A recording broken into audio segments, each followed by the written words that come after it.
नमस्कार भाग्यदर्शन कार्यक्रम को आपण मानक बहुत बहुत स्वागत करुच्ची मो यशस्वी प्रज्ञा। आज आम कथा हवा उत्तर भाद्रपद नक्षत्र विषय। ए शनि नक्षत्र ए नक्षत्र मीन राशि रे थाए। उत्तर भाद्रपद नक्षत्र आपणकर फाइनल कर्म को ही देखै थाए। उत्तर भाद्रपद नक्षत्र बहुत डीप डिवोशन को एमान जाई थांती। एमानक लाइफ रे बहुत सारा हर्डल्स आसी थाए। आपण देखंतु गोटी एग्जांपल देबी आपण समस्त उत्तर भाद्रपद नक्षत्र बुझी परिबे। गोटे लुहाटा अछि, लुहा मुंडाटा अछि, ताकू फर्स्ट कोन करा जाय, गरम करा जाय। गरम कला परे ताकू बाडा जाय, बड़ करा जिवो, छोट करा जिवो, केते साइज शेप सब दिया जिवो। तापरे लुहा रे आमे कोन भी कार्य करि परिबा। सुनाटा गोटे मुंडा हेके अछि, ताकू पूरा गरम करा जिवो, पूरा तता जीव। ताको गरम हैला परे से तरलला परे तापर ताको हमें सूक्ष्म कारुकार्य कले। हीराटा से भी बहुत हीट निए, ताको उते जल्दी फटई हबनी, भांगी हबनी। ताको डायमंड शेप कहंती ना, डायमंड शेप, ताको बहुत ताको हीट हुए और तापरे जाई तार शेप आसे बा से सुंदर चमके। ये जो लुहा सुना और हीरार उदाहरण देली, एमान होचंती उत्तर भाद्रपद नक्षत्र।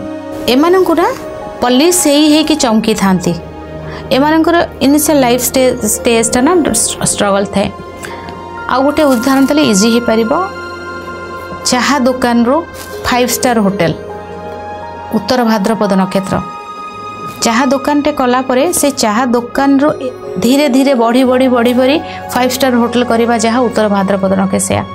ए माने डिवोशन बहुत डीप डिवोशन, धोखा एते देन थांती। रिसर्च फील्ड रे मान जाई थांती। माने तांकर फाइनल कर्मटा माने ए उत्तर भाद्रपद नक्षत्र रे ही देखा जाय थाए। श्रवण नक्षत्र सहित आंगर बहुत भल संपर्क थाए। उत्तर भाद्रपद नक्षत्र जो मानकर थाए से माने तांकर लाइफ रे ना बहुत सारा माने केमती सेठी कार्य करथुए, प्रमोशन हबनी, सामना व्यक्ति किछि न करिके प्रमोशन नै जाउथुबे। बहुत दिन अपेक्षा कला परे गोटे टॉप लेवल जाई पहुँचे। उत्तर भाद्रपद नक्षत्र रे एटा हेथे पाखापाखि 40-45 वर्ष परे लाइफ को तांकर केही अटकई पारिबेनी।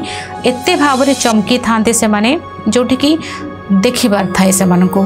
तो इनिशियल स्टेज टा से मानकर टिके प्रॉब्लम थाए। भगवान विष्णुकर पूजा जेते उत्तर भाद्रपद नक्षत्र करिवे ना, तांको लाइफ सेते हिले हेकी जीव। जिते भगवान विष्णु मंदिर जिबे, भगवान विष्णुकर पूजा करिवे, एकादशी व्रत करिवे, से मानक पई सेते भल रहिबो। आज समय हो जाइछि। भाग्यदर्शन कार्यक्रम को एठी रखुछि, विदाय नेउछि। नमस्कार।